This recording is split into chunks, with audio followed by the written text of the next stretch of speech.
Tua Tagovailoa has officially been placed on injured reserve by the Miami Dolphins. That news came in right before our Tuesday live show, so if you missed that, make sure you are subscribed. But this is very important for the Miami Dolphins as it gives us a little bit more of a timetable for Tua. Now, they have not come out and said that he's going to specifically be returning after his IR stint, but you have to imagine it will be somewhere in that realm. And when you are placed on IR, as long as it's not season-ending IR, which it's not, it's already been out and said that, he will miss 4 games at minimum. And the reason why I say 4 games and not 4 weeks is because the Dolphins have an early bye week in week 6, which means he will miss week 3, miss week 4, week 5, Week 6 doesn't count because of the bye week, and then Week 7 will be that final 4th game against the Indianapolis Colts, which puts him at the earliest able to return Week 8 against the Arizona Cardinals. And I believe this is the smartest move Miami could make because, one, I think it's more, even if he could return in 3 weeks. Let's just say he could have returned in 3 weeks. I think it's just better to just put it away and say, like, you know what, we'll give you extra time. We don't have to be asked questions about Tua's status and availability every single week leading up to the game, which could just create a ruckus inside the locker room. No, now everyone knows, the media knows, that he will be at earliest able to return in Week 8. So you won't be asked those questions for the next 4 games against the Seahawks, Titans, Patriots, and Colts. So it just puts that in the back of everyone's mind. It allows Tua to get 5 weeks of full recovery potentially, and then he could return for that home game against the Arizona Cardinals in Week 8. And let's hope the Dolphins can stay afloat in these next 4 games because Seahawks, I think, are not as good as the 2-0 record says. Then the Titans are not looking like a good team. The Patriots don't have that good of a squad. And then the Colts look very, very bad as well. So I think it's very possible for the Dolphins to continue to win football games, even with Skylar Thompson or Tyler Huntley at quarterback. One more piece of news before we move on. Robbie Chosen has been released off the Dolphins practice squad. So the wide receiver who has really struggled over the past couple of games after being practice squad elevations on game day is off the roster. All right, let's transition now to ESPN overreaction because they put out an article after week 2 and they said as an overreaction that Miami should look to trade for Russell Wilson. And if you don't know, Russ obviously got released by the Denver Broncos after signing that massive contract after being dealt by Seattle and then signed with the Steelers. Well, he has not played in the first 2 weeks due to injury, and Justin Fields has that team 2-0 and looking pretty good and potentially might be 3-0 as they play the Chargers this week. Well, if that's the case, they might just stick with Justin Fields as a starter, which would probably push Russell Wilson to requesting a trade due to the fact he signed with the Steelers to be a starter, not a backup. And with Tua out 4 weeks and 4 games, ESPN suggested that maybe Russell Wilson would be a better option for Miami at quarterback over Skylar Thompson and Tyler Huntley. And although I do not disagree with that statement, there is no argument here from me that Russell Wilson is a better quarterback than Skylar Thompson and Tyler Huntley. That's just a fact in the matter. But I think I would stay away from Russell Wilson because of the way he is as a player. I don't think he fits in this locker room. I don't think he is that good of a veteran presence. With everything you heard about how he acted at the end of his Seattle days, the couple years he was in Denver, that feels like a person that I don't want in this Dolphins locker room. And for that reason, I might be out on Russell Wilson. And I don't even want to deal with trading for him. If you wanted to go trade for a quarterback to start in the next 3 weeks, because if you trade for anyone, they're not going to be ready to play against Seattle this Sunday. So if you made a deal, it would be for the Tennessee, New England, and Indianapolis game, unless you believe Tua is going to be out longer than the 4 weeks minimum or 4 games required. And I don't know if I'd want Russell Wilson for that role because he wouldn't want to be backing up Tua once he returns. So to me, I don't know if this makes a lot of sense. I think there are better options out there to potentially go trade for. But let me ask you this question. Drop your thoughts. Should the Dolphins trade for Russell Wilson? This is today's pinned comment, so if you get hit by a YouTube ad break, they come up around this time.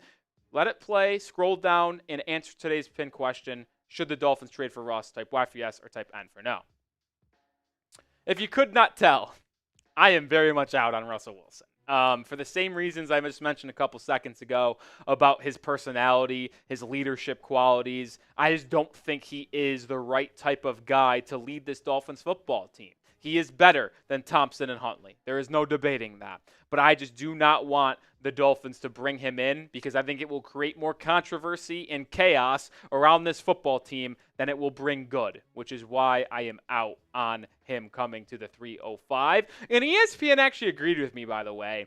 They put it as an overreaction, and then the verdict they did is like, should it happen? Should it not happen? If it should happen, it's not an overreaction. If it shouldn't, it's an overreaction. They said it is an overreaction, which means they don't even believe Miami should do this. So it really does feel like some kind of bogus thing that was thrown out there from ESPN about the Dolphins trading for Russell Wilson. They just thought it was an opinion piece. I saw it. I read it. I know some Dolphins fans at home are going to read it and see it, and I wanted to let all y'all know what my thoughts were on the matter. Which, if we're not trading for Russell Wilson, and we did a Bryce Young episode earlier today, by the way. If you didn't watch it, go watch it. That means the Dolphins are left with two players on their active roster in terms of quarterbacks. Tyler Huntley, who you signed off the Ravens practice squad, and I know he's wearing a Browns jersey, but that's who he was with before being released after the preseason, and then Skylar Thompson. Those are your two active quarterbacks on the 53-man roster after Tua is placed on IR. You also have Tim Boyle on your practice squad still right now, but Tim Boyle's so bad, dude. I am not even entertaining that thought. So it really is Skylar and Tyler Huntley over the next couple of weeks while Tua is away. And to kind of put a bow on this situation revolving Russell Wilson, I am out on Russ. But I will say Huntley and Skylar Thompson don't inspire the most confidence. I'm still not going to trade for Russell Wilson. But I just wanted on the record that Tyler Huntley and Skylar Thompson don't give me the most confidence for the Dolphins to go win football games. So still go to add another quarterback if you feel like you need to. Probably would be on the table if I was Chris Grier. But hey, if I was Chris Grier, this offensive line wouldn't be as bad as it is right now as well. So there's obviously a clear difference in thoughts and opinions between us Dolphins fans, me, and GM Chris Grier, because I would have addressed offensive line more in the NFL draft and in NFL free agency. More to come here in just a second, but we do have to give a shout out to our sponsor, which is Game Time. And if you want to go see the Dolphins in action at home the next time they return to Hard Rock on Monday Night Football against the Titans, make sure you use Game Time. Or if you just want to go to a different event, comedy show, concert, theater, Game Time will have it all for you no matter what area you are in. And they have a really dope feature called Game Time Picks, which allows you to get tickets to see your favorite teams play live even easier. It filters out the fluff to only show you incredible deals on great seats, so you don't have to waste time searching through thousands of tickets. It also has all-in pricing. It's my favorite feature that Game Time has because it allows you to see the total price of the ticket up front rather than at checkout, so you don't get blindsided by fees when you think it's $60 a ticket and you're like, oh, shoot, it's actually $120. Nah, that absolutely stinks, and I don't want to deal with that. Use Game Time. It's the app that I use. It's the app that everybody here at Chat Sports uses because it's simply the easiest and it's the best. They get you the lowest price guaranteed. Download the Game Time app, create an account, and use code CHATSPORTS for $20 off your first purchase. Terms apply, but again, create an account and redeem code CHATSPORTS for $20 off. Download Game Time today. What time is it? It's game time. Appreciate them for sponsoring today's episode. All right, here is my thoughts on where the Dolphins quarterback situation is going. Skylar Thompson, without a question, is starting week 3 against the Seattle Seahawks. You just simply don't have enough time to get Tyler Huntley ready for this game on Sunday, even if you wanted to. And I believe that Tyler Huntley is the better quarterback. All jokes aside, but he was actually a Pro Bowler. Like, you see the photo on screen right now. He is wearing Pro Bowl gear. Now, granted, it was because half the quarterbacks declined and got injured. It was also when Mac Jones was a Pro Bowler. This is an absolute disaster. But either way, I think Huntley starts in week 4 because I believe Skylar Thompson will struggle a little bit in this game against Seattle. They have a really good secondary over in the Legion of Boom Part 2, maybe? I don't know. But they got Devon Witherspoon, Tariq Rowland. They do actually have a really good secondary over there, all jokes aside. And when Skylar Thompson might look like a really below bad quarterback, I think Huntley might get the start in week 4 at home against the Titans because you will now have a full 2 weeks for him to get up to the speed on the playbook. And be able to get rapport and chemistry with Tyreek Hill and Jalen Waddle. And there's no debating Tyler Huntley is the better quarterback through the air, definitely on the ground, and could ultimately lead to bigger plays and more dynamic of an offense while Tua's out for at minimum 4 games. But I will say this in terms of the Dolphins offense, and the reason why I believe Tyler Huntley might become the starter after this week against Seattle. If the Dolphins offense wants to succeed over the next 4 games, they are going to have to transition from an air-it-out offense with Tua, Tyreek Hill, and Jalen Waddle and a run-first offense, leaning more on Devon Achane, leaning on Raheem Mostert when he returns from injury. I think that's very important that those two really become the leading charges of this Dolphins offense and the engines. Devon Achane has already been the best Dolphins position player through the first 2 weeks, having 100 total purpose yards in each of the 2 games and where they score in each of the first 2 games as well. And because of Tyler Huntley's ability to run the football and how dynamic he is with his legs, you can start to really script up intriguing run packages where you have both Huntley, Mostert, Achane all together in the backfield. And I'm not saying go to a high school triple option offense here, but you can incorporate that a lot just to add a different look you can throw at defenses. And then when the defense really commits a lot into the box to stop Achane, Huntley, and Mostert running the football, you know what you can do? A little play action. Oh, and guess what? You have 2 of the fastest wide receivers in all football, Tyreek Hill and Jalen Waddle. If they get left one-on-one, they can burn you deep. So to me, starting a run-first offense with Tyler Huntley and then being able to use that and leverage that into play-action deep balls to Hill and Waddle, the best wide receiver doing football, is how the Dolphins offense can survive and stabilize for the defense to do their job over the next 4 football games against subpar teams. We'll close out the show here in just a second, but make sure you are subscribed to the channel. 289 subs this week so far. Shout out to all of you guys. 301 for the Seahawks channel. We got to beat them on the field this week. We got to beat them on the YouTube streets. We're trailing by 12, but I appreciate everyone who's joined the channel this week. It's been a busy week. Keep locking us in. Locking us in. There we go. Finally got it to the channel.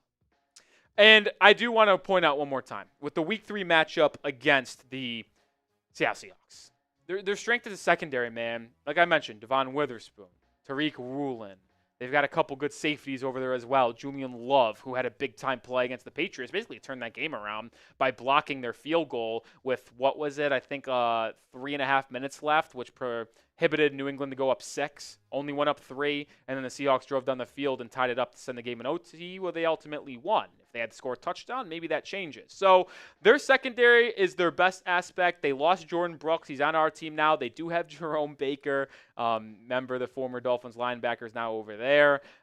So I think they are more vulnerable in the running department, which is why I would still like to see Tyler Huntley in this game, but it's just practically not possible after being signed on Monday morning for him to be ready for the Sunday game. So you're really going to have to rely on Devon Achane and Raheem Mostert to carry this offense on Sunday. Do I think they can do it? Sure, but you're also going to need your offensive line to be much better than it has through 2 weeks of the season.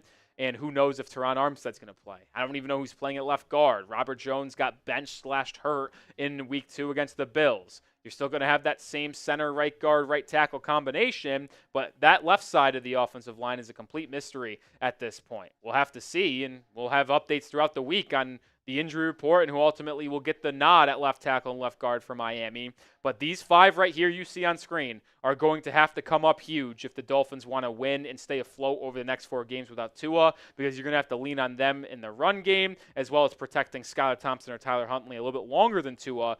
You'd have to, because Tua is a much better processor and decision maker than the 2 quarterbacks you currently have on the roster. All right, I'll do it for today's episode. Make sure you do follow me over on Twitter at Nic_Rohloff, because you would have heard about the Tua news first if you didn't see it until this YouTube video over on my Twitter. And I tweet about the Dolphins every single day. News, rumors, memes, highlights. We got it all over there. So help me out. Go give me a follow on Twitter, and I promise you, you will not regret it.